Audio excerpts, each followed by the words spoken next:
Hey everyone, welcome back to the channel. If you clicked because you want to actually lose fat, not just a number on the scale, you're in the right place.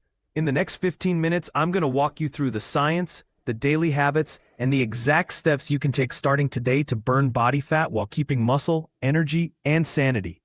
Stick around. I'll also show a simple sample plan and common mistakes to avoid. First, why focus on fat and not just weight? The scale can drop from water loss, muscle loss, or fat loss. Your goal should be to reduce body fat percentage while preserving or building lean mass. That improves how you look, how you perform, and your long-term metabolic health. So we'll prioritize strategies that target fat and protect muscle. Quick science in plain language. Weight is everything on the scale. Fat, muscle, water, food. Fat, adipose tissue, is the stored energy you want to reduce. When you eat fewer calories than you burn, you create a calorie deficit. That's necessary for fat loss. But if the deficit is too big or done wrong, you lose muscle too. So the trick: moderate deficit plus protein plus resistance training plus recovery. How do you measure progress beyond the scale? Use body composition methods, skin fold calipers, tape measurements, progress photos, and if available, DEXA or BOD-POD. A weekly measuring routine of photos and a couple of key circumference measurements, waist, hips, chest, is often more useful than daily scale checks.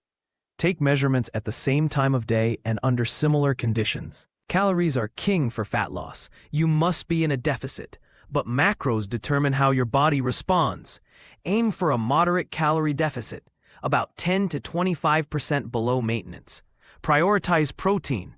I'll explain exact numbers next. Keep fats moderate, and fill the rest with carbohydrates to fuel workouts. Use an app for an initial 2 to 4 week trial and adjust based on progress. Protein is crucial when losing fat. It preserves muscle, increases satiety, and has a higher thermic effect. Aim for roughly 1.6 to 2.4 grams per kilogram of body weight, 0.7 to 1.1 ounce per land, higher if you're in a larger deficit or older. Spread protein across meals.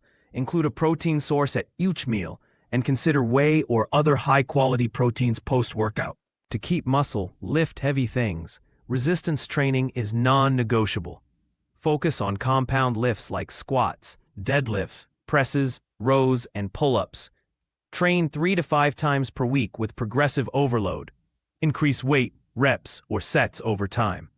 Even bodyweight work helps, but aim to challenge muscles so your body retains or builds lean mass while losing fat.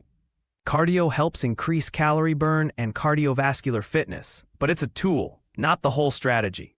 Use a mix, steady state for recovery and extra calories, and 1 to 2 HIIT sessions per week for time-efficient calorie burn and metabolic boost.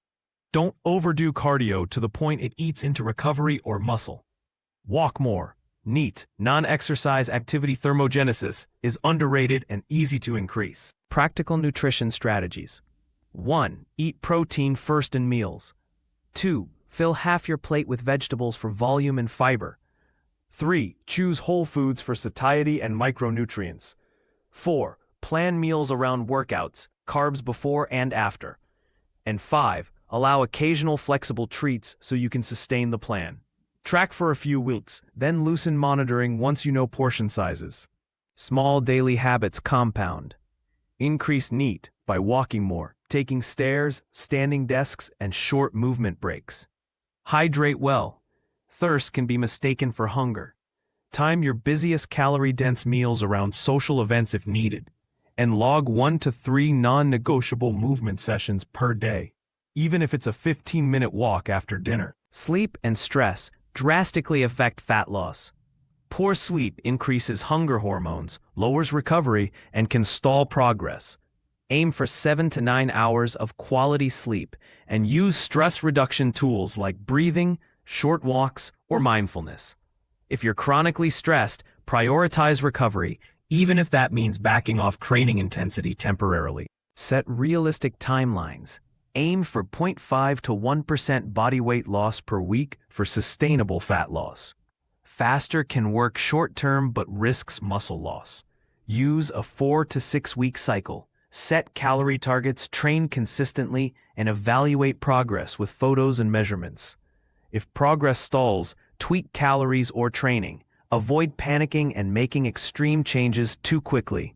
Here's a simple, actionable sample plan you can start this week. Calories, 10-20% below maintenance. Protein, 1.6 to 2.2 grams per kilogram. Training, 4 times weekly resistance sessions, full body or upper-lower split, plus 2 short cardio, HIIT or brisk walks on off days. Meals, protein at each meal. Lots of veggies, whole grains or potatoes for carbs around workouts. Rest, 7 to 8 hours sleep, and 2 mobility sessions per week. Adjust based on progress.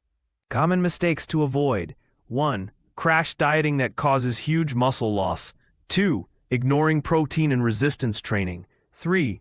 Over-reliance on the scale. 4. Expecting overnight transformations. And 5.